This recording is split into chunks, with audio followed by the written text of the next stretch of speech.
C'est un contexte qui est quand même très différent de celui qui prévalait à l'époque dans les années 80 quand je me suis engagé en politique ou bien dans le mouvement associatif.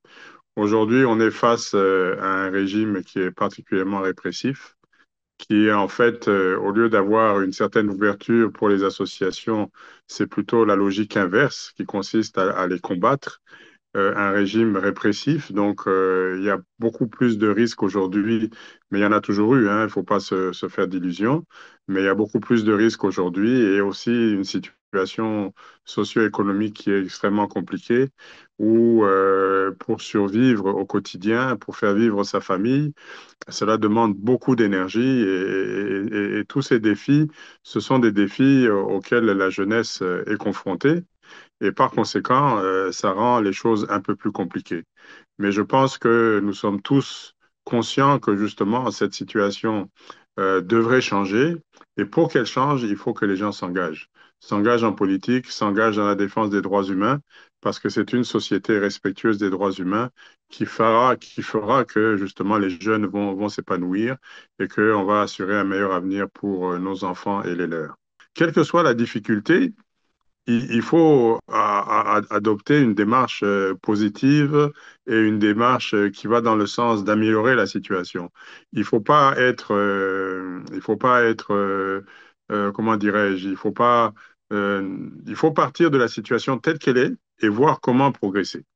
Si la situation est mauvaise, si on peut la faire progresser pour qu'elle soit moins mauvaise, c'est déjà ça. Mais nous n'avons pas d'autre option. Donc, c'est pour ça que, il faut plutôt chaque fois se demander comment faire en sorte pour qu'il y ait de plus en plus de jeunes qui s'impliquent justement dans ce combat, qui est un combat permanent et ne se terminera jamais.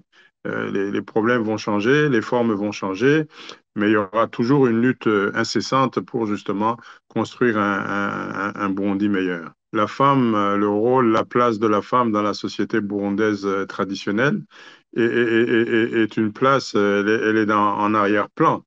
Et donc, le combat, c'est justement de faire en sorte que l'égalité au niveau du genre soit respectée.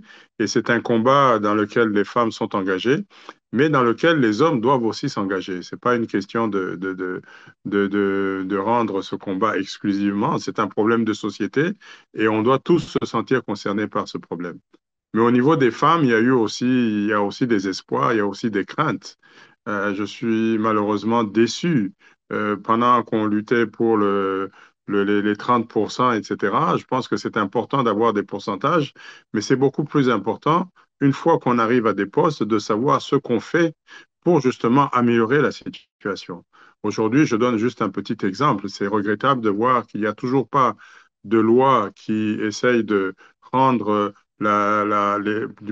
pour imposer l'égalité au niveau des successions, alors que nous avons beaucoup de femmes à l'Assemblée nationale, beaucoup de femmes au Sénat, quel que soit leur parti politique, mais elles n'arrivent pas à se mettre ensemble pour essayer justement de revendiquer ce droit qui me paraît essentiel et essayer de mobiliser aussi les hommes et les hommes essayer de travailler avec elles pour arriver à obtenir ce résultat qui est vraiment attendu et qui pourrait améliorer la situation dans la société. Donc, il y a des choses très positives, mais il y a aussi encore beaucoup à faire, comme pour les jeunes.